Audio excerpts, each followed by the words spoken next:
Hello friends, welcome to my mini blog. আজ আমরা তিনজনে মিলে চলে গিয়েছিলাম তমলুকের বরখামিয়া মন্দিরে। তমলুকের রাস্তাঘাটে প্রথমবার এত ফাঁকা দেখলাম, বিকজ আমরা খুব আর্লি মর্নিংয়ে বেরিয়ে পড়েছিলাম সে কারণে। তো তারপর রাস্তায় আমরা কিছু ফুলের মালার দোকান দেখতে পেয়ে সেখান থেকে 3টে আকন্দ ফুলের মালা নিলাম।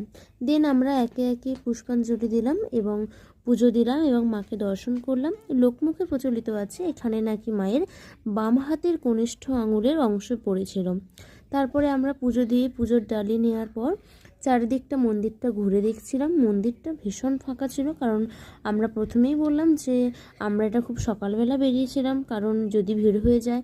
তো সেই কারণে মন্দিরের চারদিকটা আমরা একটু ঘুরে দেখছিলাম। এই পুচকি মেয়েটা একটু বায়না করছিল ভিডিও করে দেওয়ার জন্য, তো ওনার ভিডিও করে দেওয়া হলো। তারপর একে একে আমরা এখানে ভৈরব আছে, ভৈরবের মাথায় জল ঢেলে তাকে মালা পরিয়ে তারপরে সেখান থেকে বজরংবলীকে দর্শন করার পরে আমরা একটু কচুরি খেয়ে বাড়ি ফিরে এলাম। আজকের মতো এখানেই, টাটা।